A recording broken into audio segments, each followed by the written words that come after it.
Welcome back, everybody. Today we're going to be discussing a not so often mentioned policy change that was issued in a policy memorandum dated February 28th, 2025. I mean, we are deep into March now, and I don't see anybody talking about this policy change, but ever since Trump was elected, I've been telling you guys, and people in the comments have been telling me that I'm wrong and I'm lying and I'm stoking fear. I've been telling you guys that when a green card application gets denied, it's only a matter of time before the Trump administration starts placing people into deportation proceedings. And that this policy creates a chilling effect on people applying for lawful immigration status.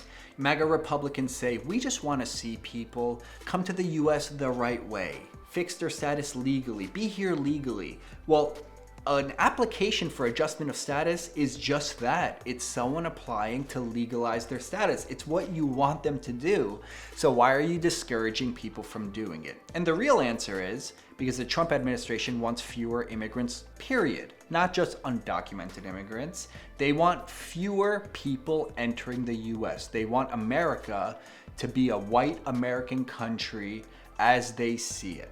So let's talk about this policy memorandum because this creates a massive chilling effect on future applications for green cards and citizenship. So if you already have a green card, stay tuned or skip ahead to the end of the video where we're going to be talking about the policy for people applying for citizenship. So this policy memorandum, and you can Google it, it's PM-602-0187, or just Google USCIS Policy Memorandum February 28th, 2025. So this policy memo is specifically regarding notices to appear in immigration court. NTA, notice to appear, is the charging document that begins your deportation from the United States. You may also have heard me refer to it as removal proceedings. That's actually what deportation court, immigration court is referred to. Okay, so this is the new notice to appear policy. Basically, when will USCIS issue a document to place you into deportation proceedings? And this document is kind of long. So we're gonna be skipping ahead to a few parts that I highlighted. All right, so there are a couple situations where by regulation, like the actual regulations require USCIS to issue a notice to appear. Let's just quickly go through them. This remains the same. This has not changed. So if your I-751 gets denied or your conditional permanent residence status is terminated, conditional permanent residence is something you get when you're married to a US citizen for less than 2 years. When you get your green card is conditional. You need to apply to remove those conditions. It also applies to children whose parents became residents conditionally. Okay, termination of refugee status. So if you're a refugee and your status ever gets terminated, you'll get a notice to appear in NTA. Denials of Haitian Refugee Immigration Fairness Act green card applications. Asylum, Nicaraguan adjustment, and credible fear cases, including asylum referrals, termination of asylum, or termination of withholding of removal, family unification, possible credible fear determinations, and NACARA cases. I'm not gonna get too into that. These haven't changed. These are just regulations. Basically, in these cases, whenever your case gets denied or your status gets revoked or rescinded, you'll receive a notice to appear in immigration court. Also, national security cases. It says here, DHS prioritizes the apprehension and removal of aliens who pose a danger to national security. Makes sense. Criminal cases.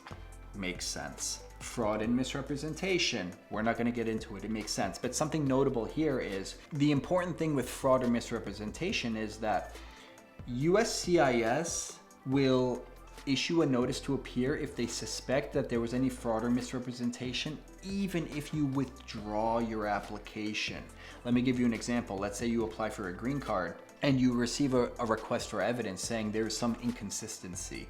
And instead of responding to the request for evidence or submitting the evidence they requested, you just ignore it and the case gets denied and your lawyer tells you, this is the best case scenario, just let it get denied, we could always apply again in the future.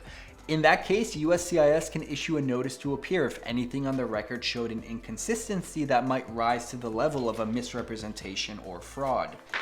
All right, so this is a really big one here, and this affects a lot of people, including the Ukrainians who are here on TPS. Officers will issue an NTA to such an alien who has no other lawful immigration status or authorization to remain in the U.S. following the final determination to deny or withdraw TPS, unless there is sufficient reason to delay issuance of or to not issue the NTA. For example, ICE or another appropriate law enforcement agency makes a reasonable request that USCIS not immediately issue the NTA so as to not disrupt an investigation. For example, if the FBI is investigating something and the immigration court process would hinder their efforts, they can request USCIS to not immediately issue an NTA.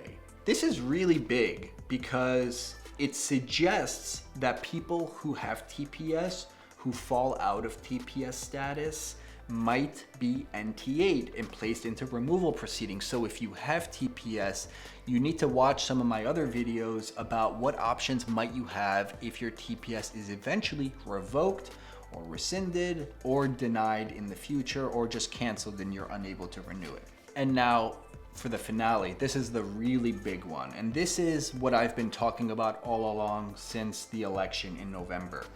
Quote, USCIS will issue an NTA where, upon issuance of an unfavorable decision on a benefit request, the alien is not lawfully present in the United States. This basically means anytime you apply for a benefit, if it's denied and you are out of status, you will receive a notice to appear in immigration court.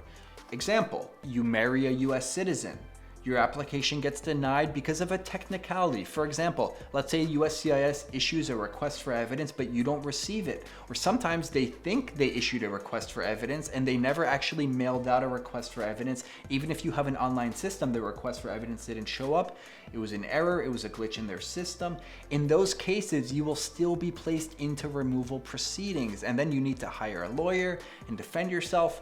By the way, in this example, through marriage to a US citizen, you could also defend your deportation by asserting the defense of adjustment of status through marriage. So it wouldn't be the end of the world, but it would certainly add a lot of expense to your spouse's green card process and would not be a fun way to go about it. And now finally, they are even issuing NTAs for people who apply for citizenship in some situations. Now, this actually hasn't really changed.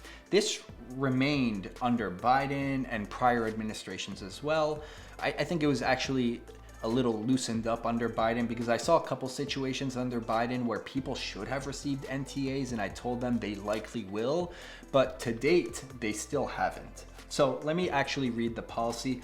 When the applicant may be eligible to naturalize, but is also deportable under INA 237, an NTA will be issued. So they give an example here. Examples include applicants convicted of aggravated felonies prior to November 29th, 1990, or applicants convicted of deportable offenses after obtaining lawful permanent resident status. So after you got your green card, if you've been convicted of any deportable offenses or certain aggravated felonies, they will issue a notice to appear. And then you'll have to defend yourself in immigration court. So what will actually end up happening if these policies are enforced and are followed is vast numbers of immigrants are going to be placed into removal proceedings. And what this is going to do is dramatically slow down the removal process for everyone who's in immigration court proceedings right now. The last time this happened, there were so many, and by that I mean during Trump's last administration,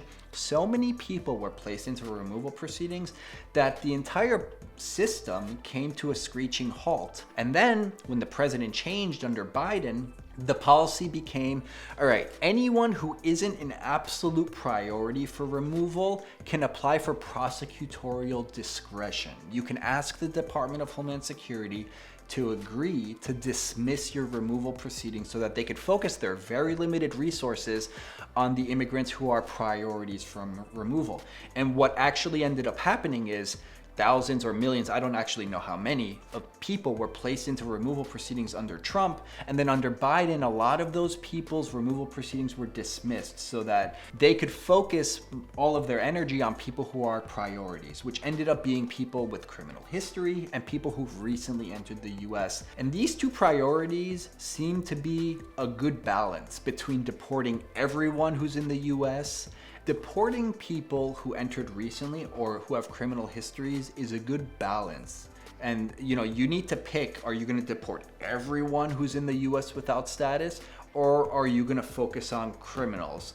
Really, the answer lies somewhere in between. And removing people who have criminal history and who entered recently seems to satisfy most of the government's objectives, which are to keep the US safe and to deter people who recently entered from entering. So if you deport someone who recently entered and they get sent back to Guatemala, for example, other people who are in their hometown or village, they see this person just went to the US and got returned, that's going to deter them from trying to enter the US. So removing people who recently entered was one of the policies under the Biden administration and other presidents before that, by the way, and people with criminal histories. So what ended up happening under Biden is that anyone who entered 3 or 4 years earlier was pretty much eligible to apply for prosecutorial discretion, and that ended up resolving a lot of the massive backlogs so that the immigration courts and Department of Homeland Security could focus their limited resources on the people that actually mattered.